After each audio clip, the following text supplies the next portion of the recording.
Bismillahirrahmanirrahim. Assalamualaikum warahmatullahi wabarakatuh. Alhamdulillah wassalatu wassalamu ala Rasulillah Muhammad ibn Abdullah wa ala alihi wa sahbihi wa man walah wa ba'd. Faya ibadallah usi nafsi wa iyyakum bitaqwallah faqad fazal muttaqun fala tamutunna illa wa antum muslimun. Faqala ta'ala ya ayyuhalladzina amanu taqullaha haqqa tuqatih wa la tamutunna illa wa antum muslimun.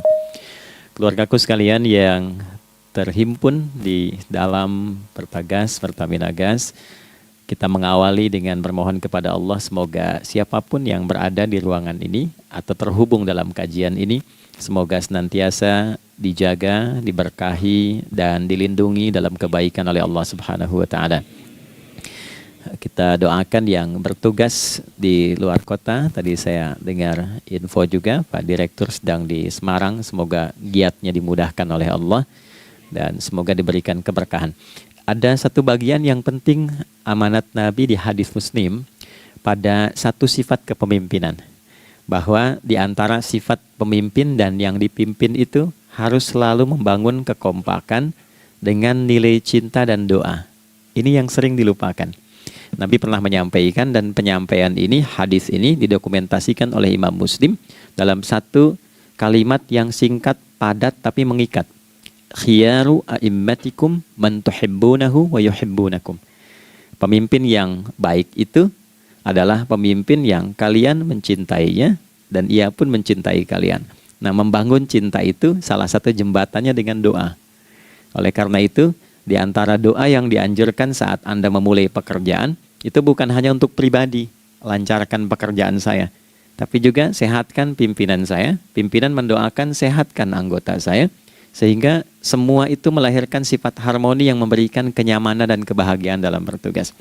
Nah, izinkan saya mengawali dengan itu dulu, karena itu di antara sunnah yang seringkali terlupakan, sehingga bekerja itu lebih banyak dilakukan dengan tekanan menyelesaikan tugas dibandingkan dengan rasa cinta untuk bisa memberikan nilai ibadah di dalamnya. Yang kedua, semoga sholat kita diterima oleh Allah Subhanahu wa Ta'ala. Nah, yang kedua ini tidak cukup dengan amin. Kita harus tahu dulu standar penerimaan itu seperti apa. Dan yang kedua, kenapa harus sholat? Ini poin pokoknya. Mengapa sih umat Islam itu cukup hanya misalnya dengan bersyahadat saja dipandang sudah berislam, lalu berbuat baik? Kenapa mesti ada sholat? Kenapa bahkan yang pokok sampai 5 waktunya? Dan jumlah rakaatnya pun diatur sedemikian rupa, sampai teknisnya pun dijelaskan dengan rinci. Saking rincinya, bila ada yang menyimpang dari rincian itu, maka dianggap sholatnya tidak sah dan mesti diulang. Shallu kama ra'aitumuni usalli. Sholatlah kalian seperti kalian persis melihat aku menunaikan sholat. Dan dalam sholat inilah kemudian ada sanad yang tersambung secara ketat sampai-sampai dalam hadis Muslim nomor hadis 397. Demikian di Al-Bukhari juga diabadikan di nomor hadis 757 oleh sahabat Abu Hurairah. Sanadnya tersambung kepada Khalad bin Rafi Az-Zuraiqi, seorang yang sholat di samping Nabi tapi bermasalah sholatnya. Lalu Nabi meminta beliau untuk mengulangi sholatnya. Sampai 3 kali peristiwa itu hingga beliau berkata, ya Rasulullah au kama qala alimni ma uhsinu ghairah. Ya Rasulullah, tolong ajarkan kepadaku karena aku tak punya pengetahuan lebih dibandingkan dari apa yang telah aku kerjakan. Nah, dari dasar ini melahirkan satu pertanyaan kritis, ya, dan juga perlu argumentasi yang kuat secara syariah mengapa kita menunaikan ibadah salat. Baik teman-teman sekalian, karena waktu kita sangat padat, ya, kita manfaatkan sebaik-baiknya. Saya mohon izin kajian kita akan lebih fokus kepada inti materi sehingga manfaatnya lebih banyak kita dapatkan.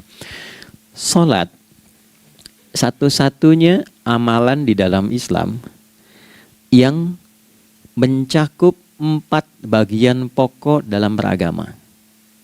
Jadi ketika seseorang menetapkan dirinya beragama dan ciri satu nilai agama itu bernilai benar, ya, dalam nanti kalau kita mau komparasikan atau kita riset, itu ciri pokoknya ada 4.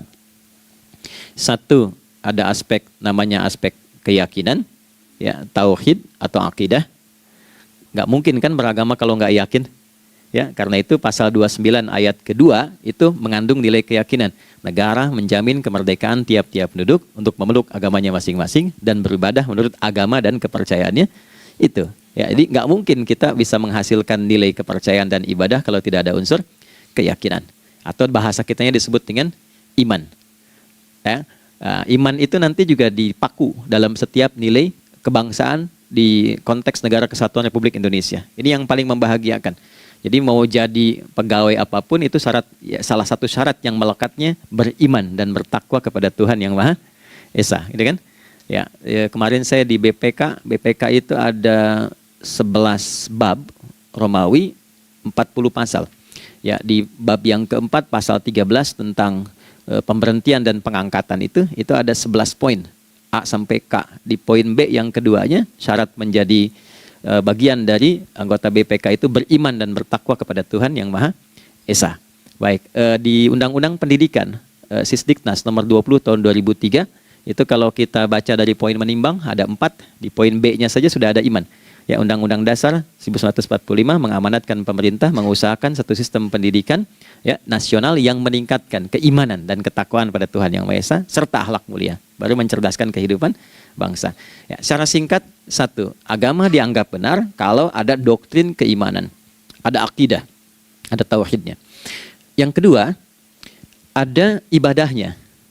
Ya, sebagai pembuktian kita beriman, buktinya apa? Ya kan? Saya beriman kepada Tuhan, kita tetapkan, misalnya Allah. Apa pembuktian keberimanan kita kepada Allah? Ya, kan pembuktiannya itu mesti diwujudkan dalam bentuk sikap. Sikap itulah yang disebut dengan ibadah. Nah, konsepsi ini ada di Quran surah ke-20 Thaha di ayat ke-14. Innani anallahu la ilaha illa ana fa'budini. Ya, sungguh aku tegaskan bahwa akulah Allah, satu-satunya Tuhan yang layak dipertuhankan dan disembah. Ketika Anda mempertuhankan aku, fa'budni, maka buktikan kebertuhananmu kepadaku dengan menyembahku. Karena itu namanya Allah punya dua arti. Satu yang dipertuhankan, kan? Ilahun wahid. Yang kedua yang disembah. Ya, jadi yang dipertuhankan dan disembah. Oke. 3. Yang ketiga harus punya unsur praktikal atau implementatif dalam interaksi kehidupan. Ya, jadi bukan cuma nyembah Tuhan, bimbingan kehidupannya apa? Implementasi dari ibadah itu.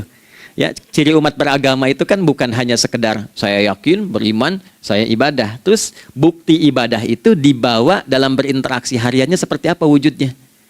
Ya, makanya ketika dulu orang itu jujur, orang itu bangga dengan kejujurannya bukan sebagai orang jujur, tapi sebagai muslim. Jadi ketika ditanya, kenapa Anda jujur? Karena saya muslim. Ketika ada seorang penggembala di Sahara yang sangat gersang, diuji oleh Umar bin Khattab, ingin diambil kambingnya, kan kisahnya viral kan? Baik ya? Oh, tapi ini bukan punya saya. Bilang aja pada tuan Anda, kalau kambingnya hilang satu dimakan serigala. Lantas di mana Allah? Jawaban itu yang menggetarkan kepada jiwa. Jadi kebenaran yang diungkap dengan sikap kejujuran itu implementasi nilai beragama. Nah, jadi praktek ibadah ada di muamalah. Oke, satu akidah, akidah dibuktikan lewat ibadah, ibadah diimplementasikan dalam muamalah. Itulah sebabnya nanti seluruh bagian tubuh kita ketika digunakan untuk bersifat dan bersikap, itu ada tuntunan iman di dalamnya. Oke? Misal, saya tanya begini ya. Ini mukaddimah ya, kita belum mulai nih. Saya tanya gini, apa fungsi mata? Tuh kan, sudah keliru kan? Nah, kalau hanya melihat, hewan juga melihat. Ya, coba kambing melihat, ya kan? Elang melihat. Lalu apa bedanya fungsi mata kita dengan mata hewan? Ternyata ketika kita meriset ayat-ayat Al-Quran terkait dengan fungsi tubuh kita, itu rata-rata dibuka dengan iman dulu. Quran surah 24, surah Cahaya, ayat 30 untuk laki-laki, 31 untuk perempuan. Qul lil mu'minin. Ya Muhammad katakan, viralkan pada pria-pria yang menyatakan dirinya telah beriman. Yaghuddu min absarihim. Gunakan pandangannya itu yang dibimbing oleh imannya untuk melihat yang baik saja menurut standar imannya. Jadi kalau menurut imannya tak baik, gak boleh dilihat. Karena itu ketika Anda sudah mengatakan asyhadu an la ilaha illallah, asyhadu anna Muhammad Rasulullah, kalimat itu dari lisan turun ke hati, itu jadi cahaya ke bagian tubuh kita. Makanya ketika Anda melihat, itu ada cara pandang tertentu yang dibimbing iman. Standarnya beda dengan tanpa iman. Kalau nggak ada iman, semua mungkin terlihat. Tapi ketika ada iman, hati kecil Anda akan bicara, ini nggak baik. Palingkan. Nah, memalingkan dari yang tak baik menurut iman, itu namanya ghaddul basar. Oke? Perempuan juga begitu, setara. Wa kullil mu'minati yaghdudna min absarihinna. Dan katakan pada setiap perempuan yang menyatakan dia beriman, maka gunakan pandangan itu dengan bimbingan imannya. Ketika tak baik menurut imannya, palingkan. Ya, Anda lihat kajian di YouTube, terus ada iklan kan? Nah, terus menurut standar iman nggak bagus, itu otomatis akan nggak suka itu. Ya, pasti dipalingkan. Ya. Anda kalau naik pesawat tuh ya, tugas keluar tuh, pertagas tugas keluar. Kalau pramugari lagi demo tuh yang dilihat pramugarinya apa demonya tuh. Nah, iman itu akan bekerja di situ tuh. Ya, palingkan tuh.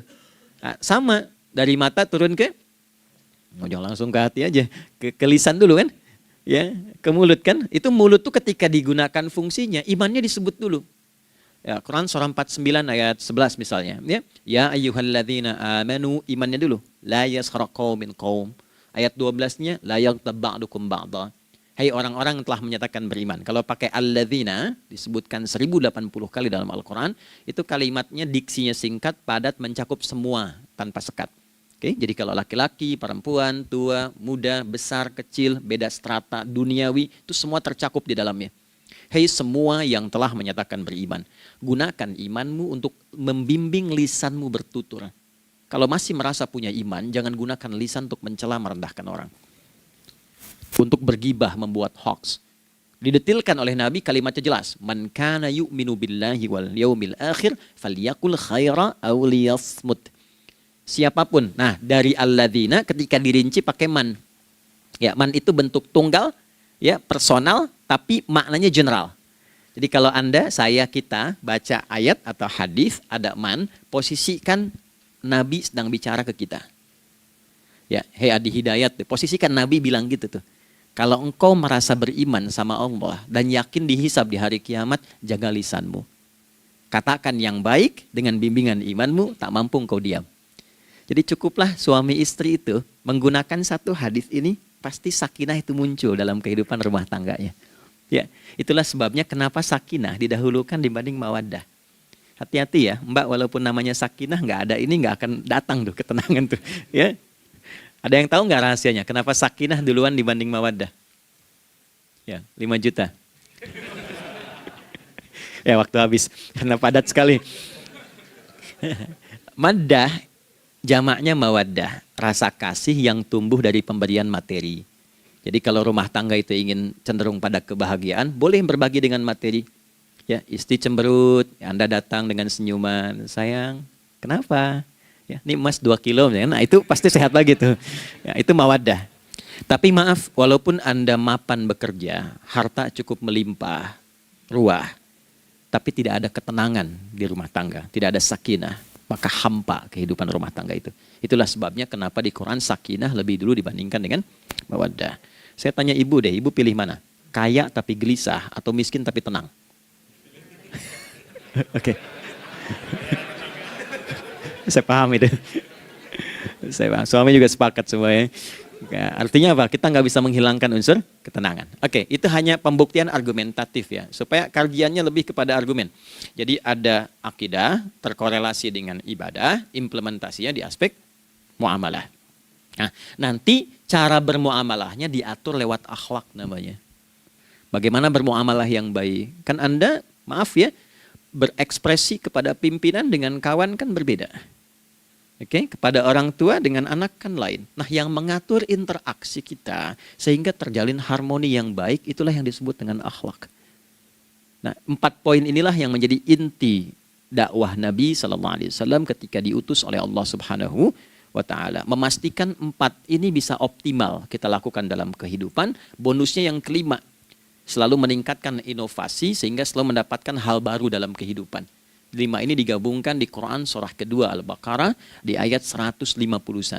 Kama arsalna fikum rasulam minkum yatslu alaikum ayatina. 1, Oke, wa yuzakkikum 2, akhlak, wa yu'allimukumul kitaba 3, wal hikmah 4, 5, wa yu'allimukum ma lam takunu ta'lamun. Kelima-limanya ini digambarkanlah dalam bentuk ibadah yang melatih kita sebagai pondasi awal menuju dan memantapkan 5 hal ini, yaitu sholat. Itulah sebabnya kenapa sholat yang pokok dilakukan 5 waktu dalam sehari untuk mewujudkan 5 hal ini dalam kehidupan, dan satu-satunya ibadah yang mengumpulkan 5 aspek ini dalam prakteknya hanya sholat. Hanya sholat. Oke, mari kita detilkan, kita rinci, dan di sini kita akan mulai kajian kita. Yang tadi mukadimah ya. Baik, kita punya 30 menit. Wah, padat sekali. Bismillahirrahmanirrahim. 1. Sholat adalah perwujudan iman seorang hamba.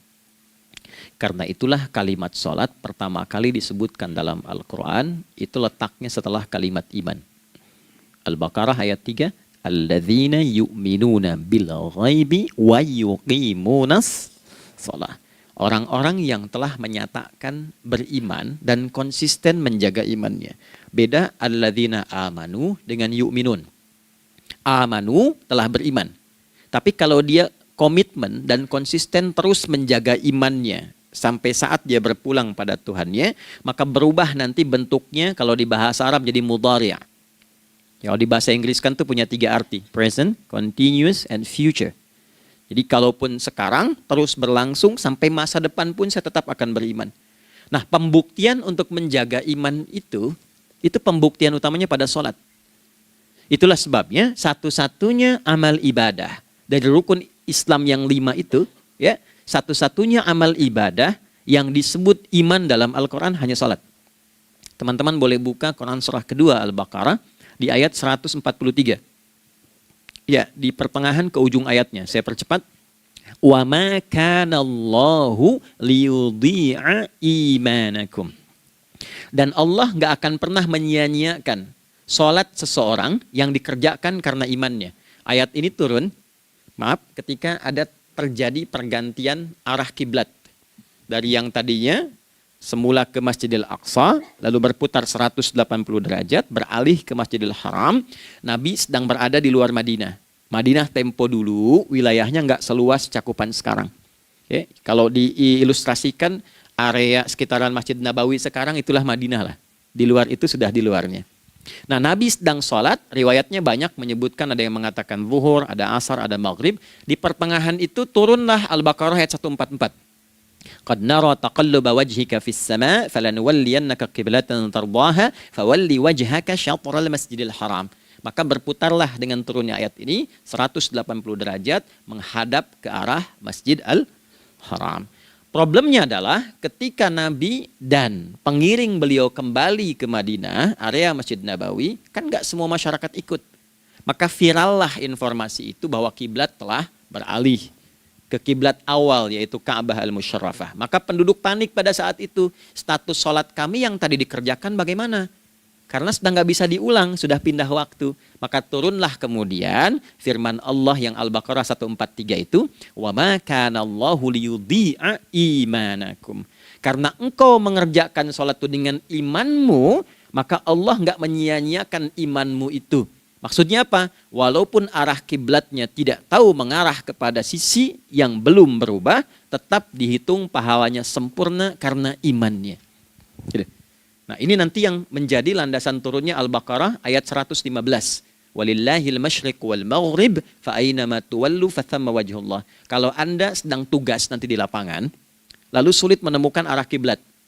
Aplikasi susah karena sinyal nggak masuk misalnya. Oke, kemudian juga matahari agak remang-remang sehingga sulit untuk terlihat patokannya. Maka dengan keyakinan, dengan iman itu, menghadaplah ke arah yang kita yakini, maka berlakulah Al-Baqarah 115. Di saat itu diterima amal ibadah kita sama dengan yang menghadap kiblat dengan dasar imannya. Oke, nah pengertian terbaliknya, mafhum mukhalafahnya, maka Nabi mengatakan, al-farqu bainal mu'min wal kafir tarkus shalah. Beda antara orang yang beriman dengan yang belum beriman adalah pada sholatnya. Jadi kalau ada orang mengatakan sudah beriman dan tidak menunaikan sholat, ini artinya keimanannya belum diakui sepenuhnya oleh Allah Subhanahu wa taala. Jelas ya? Halo, kenapa sedih begini? Maaf, saya terlalu cepat nggak? Enggak ya, baik. Jadi dalam poin ini penting pembedanya di sholat. Itulah sebabnya kenapa dari kecil kan, usia sekian, dari mulai 3 ke arah 7 tahun contohkan. Ya, orang tuanya sholat bentangkan sejadah. Kalau bisa, kalau anak sudah mulai suka tuh kasih model sejadah yang anak-anak sukai bentuknya. Ya, dulu ada anak saya senang model mobilan, saya tidak sebutkan supaya tidak endorse gitu ya. Dikasih sejadah dengan pola itu, dia senang tuh ikutin. Kita nggak minta sholat, dia datang sendiri. Ya, nanti setelah mulai 7 tahun kan baru diajarkan dengan baik, diajak ke masjid kalau yang laki-laki. Demikian seterusnya. Ya, mengapa dari awal dituntun seperti itu? Untuk memberikan sebuah penguat bahwa penjagaan iman dimulai dari sejak dini. Ya, tapi di Indonesia saya perhatikan kelasnya sudah advance. Ya, TK sudah manasik gitu. Okay. Itu satu ya. Karena nanti kalau Nabi bilang begitu artinya akan terjadi orang mengatakan beriman tapi tidak sholat. Ya, makanya keras dari awal Nabi katakan bahwa pembeda antara orang yang beriman dengan yang baru klaim beriman itu pada sholatnya. Ya, pada sholatnya. Mengerjakan sholat maka sah status imannya, tidak menunaikan sholat maka bermasalah imannya. Itu poin yang pertama. Yang kedua teman-teman sekalian, ibadah. Kita lanjut ya. Sholat adalah bagian pokok terpenting dari ibadah. Nah, di sini kita akan mulai membuka sedikit rahasia terkait dengan aspek ibadah ini. Teman-teman sekalian, ternyata sholat ini ketika oleh Allah diturunkan dalam Al-Quran, dalam konteks penunaian ibadah, bukan berarti hanya mengkoneksikan atau mengkorelasikan hubungannya dengan iman saja, bukan. Karena saya beriman, saya buktikan ibadah nyembah Allah lewat sholat. Dalilnya Quran surah ke-20 ayat 14. Innani anallah la ilaha illa ana. Aku tegaskan akulah Allah, nggak ada Tuhan yang layak dipertuhankan dan disembah kecuali saya. Fa'budni, kalau Anda telah menyatakan beriman padaku, buktikan keberimananmu dengan menyembah saya dalam ibadah.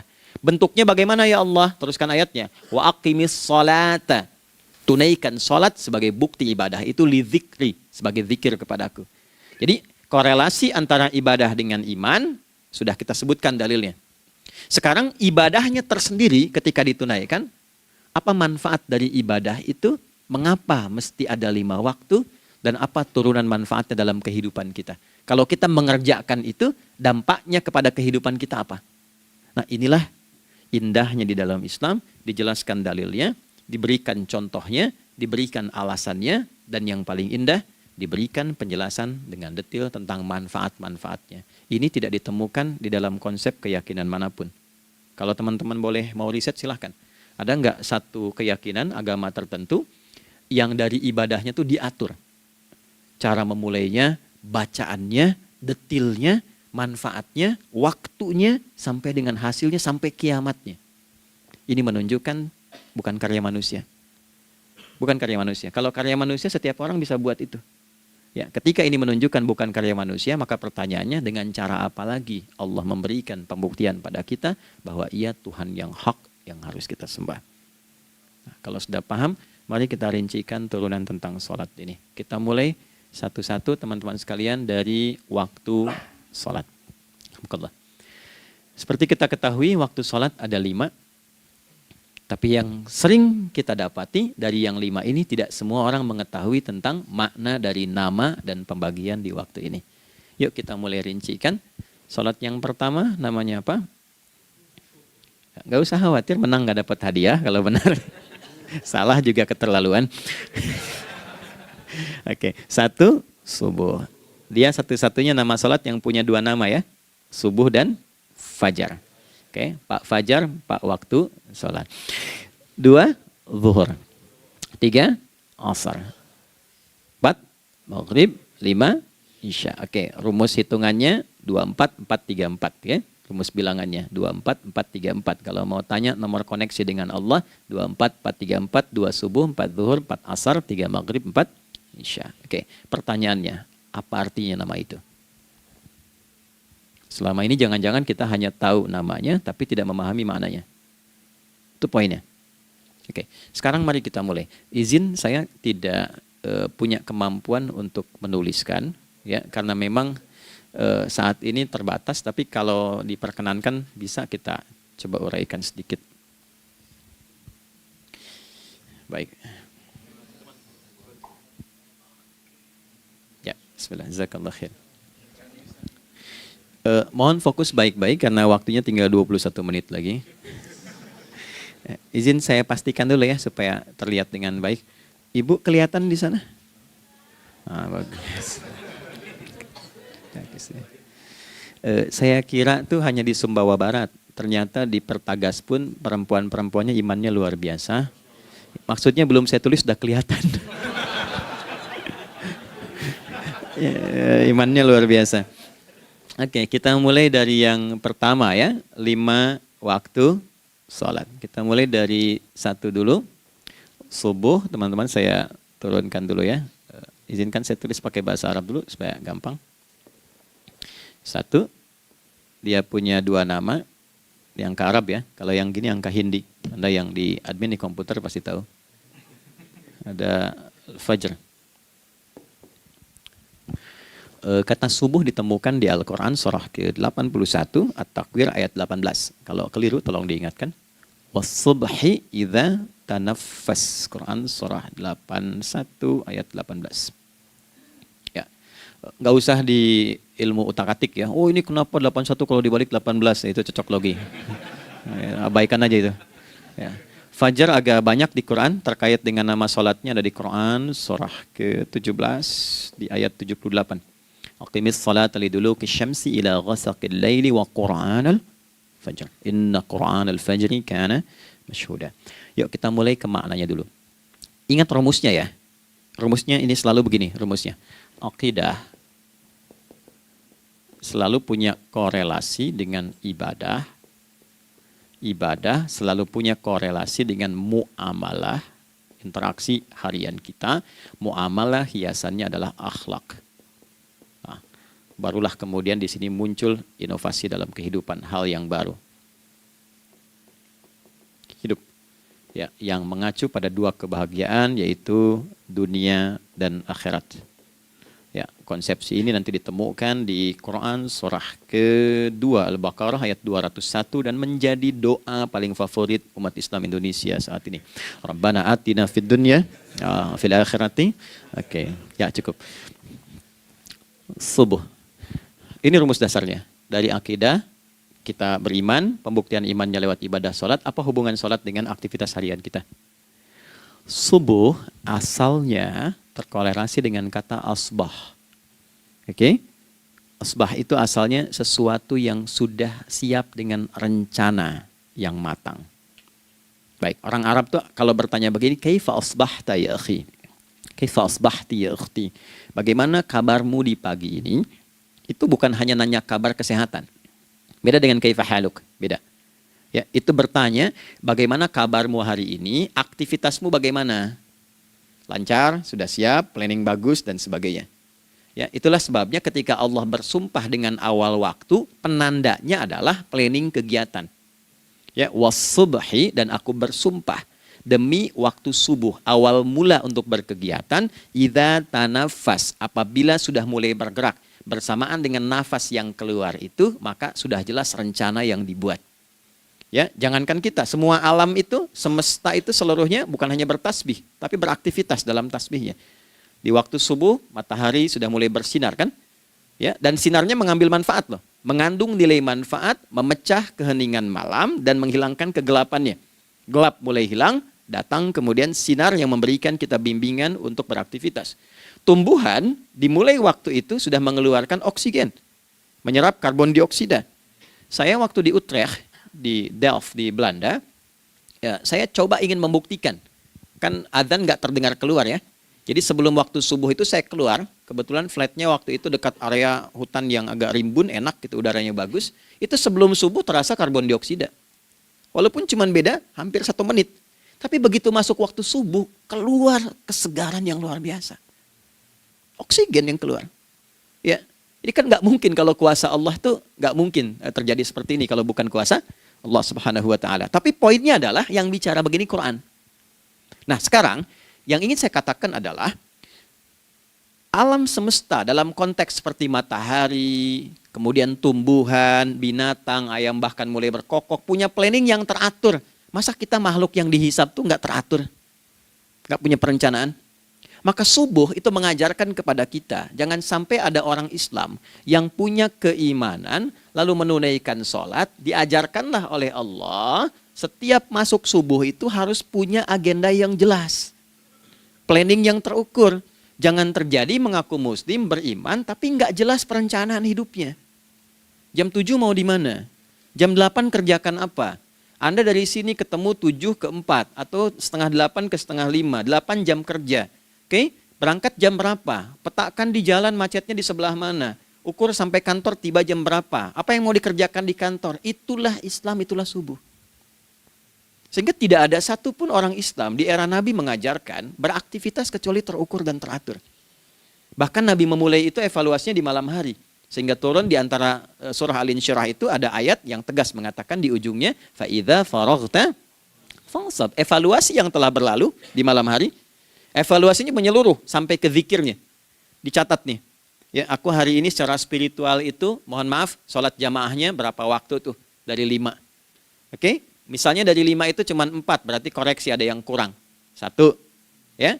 Yang kedua, secara intelektual sudah berapa bacaan yang dibaca saat ini? Ilmu yang ditingkatkan, mensyukuri anugerah akal dan sebagainya. Bekerja sempurna enggak? Turunkan ibadahnya bagaimana? Ketika ada yang kurang, istighfari. Ya, sebagai seorang ayah, ada enggak sesuatu yang salah yang dilakukan belum sempurna? Sebagai seorang ibu, anak dan sebagainya, istighfar. Itulah sebabnya sebelum tidur Nabi ajarkan istighfar. Yang kita tahu 70 kali kan, 100 kali. Yang saya tanya, 1 ke 70 itu istighfar apa saja? Apakah hanya bilangan di lisan? Atau dari lisan diingatkan oleh pikiran, ditembuskan ke hati? Istighfar sebagai seorang ayah yang kurang maksimal melihat anak dengan baik. Anda boleh punya jabatan di kantor, boleh direktur, boleh manajer, boleh macam-macam. Tapi ketika Anda pulang, Anda seorang ayah. Saya di Timur Tengah disebut syekh, di sini dipanggil kiai, dipanggil ustadz. Pulang ke rumah, anak saya nggak kenal itu semua. Anak saya nggak peduli itu semua. Belum pernah seumur-umur saya mengajar, lalu saya pulang, anak saya menunggu depan pintu dan memanggil, kiai. Tidak ada. Dia ingin ayahnya. Dia ingin ayahnya. Oke. Kenapa nggak kita hadirkan istighfar pertama kita itu karena kita kurang perhatian? Kurang perhatian kepada anak misalnya. Saya kalau pulang tengah malam dan semua tertidur, saya lihat satu-satu. Perbaiki cara tidurnya, doa, lihat satu-satu, minta ampun sama Allah. Dan ya kadang sebelum mengalirkan air mata kita nggak bisa tidur karena nggak tahu nanti ketemu lagi nggak di akhirat. Ya, itu poin yang paling penting. Nah, jadi istighfar pertama itu untuk diri kita ketaatan pada Allah, untuk diri kita sebagai anak pada orang tua, sebagai suami punya tanggung jawab istri atau sebaliknya, demikian seterusnya. Nah itu kalau sudah kita bisa lakukan, dievaluasi, direncanakan besoknya. Fa'idha faraghta fansab, direncanakan lagi yang berikutnya, besok mau ngapain, tulis malam. Kalau kita biasakan begitu, tidurnya enak. Karena nggak ada beban, damai hidupnya. Dengan teman damai kalau ada perselisihan sebelum tidur. Ya, jadi nggak ada orang mengigau itu masalah-masalah kehidupan dunia yang belum tuntas. Ini dunia saat, maaf, terjaga bermasalah, saat tidur pun masih bermasalah. Gara-gara kamu nih, kapan istirahatnya? Ya. Nah, ketika kita bangun dari subuh itu, maka rencana yang sudah kita siapkan itu, teman-teman sekalian, dibawa menghadap Allah supaya minta kemudahan, minta kelancaran, minta pendampingan, minta bimbingan. Itulah sebabnya kita dipanggil sholat di awal waktu, supaya rencana yang sudah kita siapkan itu minta taufiknya, persetujuan dan perlindungan dari Allah. Inilah yang menjadikan rahasia umumnya para sahabat memulai berkegiatan sejak dari masjid. Teman-teman boleh riset deh hadis-hadis tentang sholatnya sahabat dan kaitannya dengan syuruk dan pekerjaan. Rata-rata memulai dari masjid. Mereka tungguin, evaluasi, begitu siap, syuruk, minta sama Allah, berangkat. Saya mau kasih satu rahasia ya. Boleh jadi ijazah tapi ini diantara kita aja ya. Anda boleh lakukan, berangkat ke masjid itu dengan baik. Terus minta misalnya, ya Allah, Kau perintahkan aku untuk berikhtiar, sekarang aku lakukan. Kau perintahkan aku untuk merencanakan, sekarang aku ikhtiarkan. Mohon lindungi, mudahkan, dan berikan bimbingan terbaik untuk mendapatkan hal yang wajar, halal, baik, dan kau ridhai. Anda berangkat. Pulang, Sebelum nyampe rumah, mampir dulu ke masjid. Masjid terdekat dari rumah aja. Sholat 2 rakaat, situ. Ya, sholatnya bisa sholat wudhu, tahiyatul masjid, dan sebagainya. Setelah itu pulang. Doa dulu habis sholat. Ya Allah, aku telah berikhtiar seperti apa yang telah Engkau perintahkan. Sekarang aku memohon rizki darimu seperti apa yang telah Engkau janjikan. Kalau dengan semua ikhtiar ini belum cukup menurunkan rizki darimu, maka mohon tunjukkan padaku saat ini dengan cara apa lagi aku mesti berikhtiar. Oke? Silahkan Anda pulang dengan suasana itu ke rumah. Dan lihat apa yang terjadi. Rasakan bedanya, bedakan rasanya, dan pasti terasa bedanya. Gak ada kesan yang lain pada jiwa. Jadi yang dibawa ke rumah itu bukan aura kantor. Bukan aura jalan yang macet. Tapi ada ketenangan, kenyamanan, dan kenikmatan. Kalau teman-teman mau pakai sunnah sahabat ini dalam dunia pekerjaan, dan Anda lakukan coba sehari ini saja, rasanya pasti beda. Ya, ini bagian pertama. Nah, ketika kita ingin datang menghadap Allah, dan mulai membawa rencana kita, kan perlu isyaratnya kan, kapan dimulai? Gak bisa tiba-tiba saya bangun jam 3 langsung sholat subuh, kan tidak begitu. Ya kan? Mesti ada satu sinyal dulu, yang dari sinyal itu ada feedback pada diri kita untuk merespon, gitu kan? Nah, pancaran respon atas sesuatu yang memancar akibat satu hal yang terjadi, kalau di gaya itu kan kalau ada gaya gerak, gaya dorong kan? Ya, kalau nggak salah F1 sama dengan F2 kan? Nah, gaya gerak sama dengan gaya dorong. Geraknya dikit, bunyinya kecil kan? Kencang bunyinya, kencang. Terus ada F berbanding lurus dengan P, hukum Pascalnya. Gaya berbanding lurus dengan tekanan, kan? Semakin banyak gaya, semakin tertekan. Nah, respon yang muncul ketika ada satu misalnya gaya, tapi responnya sifatnya materi sifatnya. Ya, misal kalau Anda mau mengebor air, kan? Kemudian keluar terpancar tuh dari bawah itu keluar misalnya air. Nah, itu namanya infajar. Infajar. Dalilnya Quran surah kedua ayat 60. Wa idzistasqa Musa liqaumihi faqulna idrib bi'asakal hajar fanfajarat minhu 12 aina. Nabi Musa kata Allah itu kaummu 12 suku minta mata air. Dan enggak tanggung, setiap sukunya minta satu, katanya supaya enggak rebutan. Maka Allah firmankan, pukulkan tongkatmu yang kayu. Lihat diksinya detil sekali. Pukulkan tongkatmu yang kayu ke batu itu, maka batu itu akan terbelah dan mengeluarkan pancaran 12 mata air. Ya, tongkat kayu dipukulkan ke batu, batunya yang hancur. Karena Musa seorang nabi, gitu kan? Anda punya tongkat emas, pukulkan ke batu, maka keluar 12 air mata. Gitu ya. Nah ini, infajar. Kalau respon yang keluar itu respon buruk. Misal dalam nafsu, kan suka ada trigger ya yang memancing respon, terus nafsu keluar kan? Ya, apa saja itu? Lihat gambar yang nggak bagus, nafsu keluar, itu kan? Lihat sendal bagus, nafsu keluar, macam-macam ya. Nah itu fujur namanya, fujur. Hurufnya masih sama, cuma bentuknya berbeda. Fa, jimnya masih ada waw, ada ra-nya, fujur. Quran surah 91 di ayat 7-10. Wa nafsi wa ma sawwaha fa alhamaha fujuraha wa taqwaha. Fujur tembus ke nafas, nafas memerintahkan yang buruk disebut su. Nafas ketemu su jadi nafsu. Makanya nama lain fujur itu nafsu. Dalilnya Quran surah 12 ayat 53. Wa ma ubarri'u nafsi innan nafsa la'ammaratun bisu. Ya, la'ammaratun bisu'i illa ma rahima rabbi. Oke, nafas ketemu su. Teruskan. Tapi kalau pancarannya pada sifat yang baik. Oke? Membelah sesuatu yang gelap menjadi baik, terbuka, memancarkan respon panggilan yang baik, maka berubah katanya menjadi fajar. Oke? Matahari diperintahkan oleh Allah, diperintahkan membelah kegelapan malam. Keluarlah sinar pertamanya, disebutlah fajar. Kenapa? Karena ada respon kebaikan keluar darinya. Baik, perhatikan baik-baik Quran surah kedua ayat 187. Wa kulu washrabu hatta yatabayyana lakumul khaytul abyadu minal khaytil aswadi minal fajar. Itu untuk matahari. Kita lagi tidur enak-enak, sudah nyiapin rencana malam-malam. Tiba-tiba ada panggilan. Allahu Akbar, Allahu Akbar. Itulah tandanya hati kita mengkonfirmasi iman kita dalam diri kita. Cepat, sudah adzan. Pernah begitu? Nah, konfirmasi itulah dalam bahasa lain yang disebut dengan fajar namanya. Datang. Jadi waktunya matahari membelah disebut dengan fajar, konfirmasinya pun disebut dengan apa? fajar. Ya, jadi bersamaan waktunya dengan dua hal itu, datanglah panggilan. Itu yang dimaksud Quran, hubungan iman dengan konfirmasinya sampai ke sholatnya ada di Quran surah 8 ayat 2. Innamal mu'minuna, iman. Alladzina idza dzukirallahu adzan. Wajilat qulubuhum, iman. Jadi begitu ciri iman itu ada dalam jiwa, dipanggil lewat adzan, kan? Allahu Akbar, langsung merespon, ya Allah sudah adzan. Walaupun setelah adzan ada lagi getaran, baru adzan belum qomat gitu kan. Nah, misal ya. Nah, tapi inilah fajar. Jadi maksudnya rencana Anda ini agak jarang dibahas ya. Mohon maaf, ilmu ini agak jarang. Jadi jangan Anda bilang saya bid'ah, bukan. Ya, bukunya ada, referensinya ada. Cuman karena jarang dikaji, jangan sampai kekurangan pengetahuan menghukumi yang tahu jadi salah gitu. Ini poinnya. Jadi saya kalau bahas satu masalah itu bukunya saya kumpulkan. Tafsir awal sampai akhir yang ada apa, buku-buku tentang sholat apa, baru kita keluarkan. Jadi bagian topik-topik tertentu yang dibahas. Problemnya ketika membahas tentang ibadah cuma dua. Satu tentang bacaan, doanya apa. Yang kedua tentang gerakan, bagaimana mengerjakannya. Yang ketiga jarang dibahas, hikmahnya apa.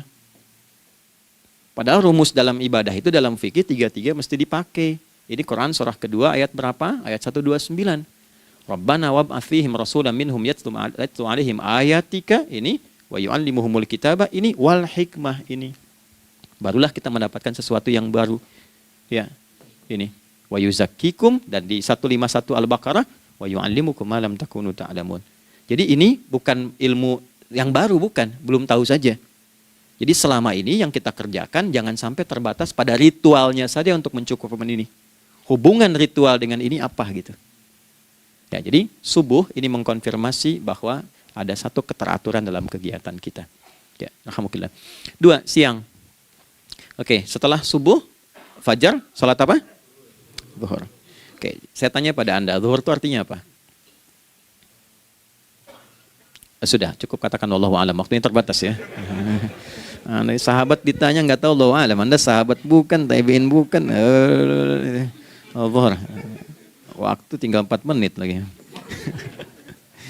Oke, teman-teman, kalau kita jeli, ini kan sholat dikerjakan di siang hari kan? Siang itu bahasa Arabnya nahar. Naharun itu siang. Tapi kenapa sholatnya zuhur? Kok nggak sholat nahar gitu? Ya, lohor, ini paksain tuh. Zuhur, lohor. Ya. Terus sore, biar nyambung cepat. Sore bahasa Arabnya kan masa. Masa al-khir, selamat sore. Kenapa kok sholatnya asar? Kok sholatnya namanya asar? Oke. Maghrib, isya. Isya kan malam kan? Kenapa nggak lail? Lail itu kan malam. Kalau ada yang istimewa di malamnya, itu lailah namanya. Makanya ketika turun Al-Quran disebut Lailatul Qadar. Karena malamnya istimewa. Beda, lail dengan lailah itu beda. Lail itu waktu malam, lailah ada yang istimewa di malam itu. Ya, jamaknya lail, layali, lela, lili, lala, itu malam. Ibu lili, ibu malam-malam. Ya. Zuhur artinya jelas, terang. Ada idhar, dibaca dengan jelas, terang, gak boleh dengung. Man amana, itu kan?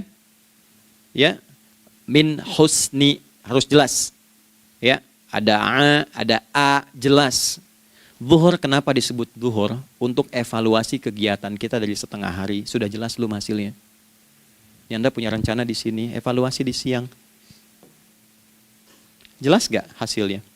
Pekerjaan Anda yang sekarang diamanahkan dari pagi jam 7 sampai sekarang, evaluasi dulu. Dicek, jangan cuma ditinggalkan. Oke, saya sedang kerjain, tinggalin dulu sholat. Bukan begitu. Ketika akan sholat, Anda cek dulu. Dari ke siang itu tengah hari, bagaimana hasilnya? Ada yang perlu disempurnakan nggak? Ya, ketika ide-idenya mulai mentok, ada yang belum selesai, datang dulu sholat, tenang lagi. Saat tenang itulah dirumuskan kembali pelan-pelan. Kan lumayan dari jam 12 sampai jam 1. Diisi dengan baik, dilihat. Itu baru dunia ini. Kan kita ngejar ini juga. Karena nanti ayat 200-nya, ada yang cuma ngejar ini. Wa minan nasi may yaqulu rabbana atina fid dunya. Bukan, kalau nggak hafal diam aja. Wa minan nasi may yaqulu rabbana atina fid dunya wa ma lahu fil akhirati min khalaq.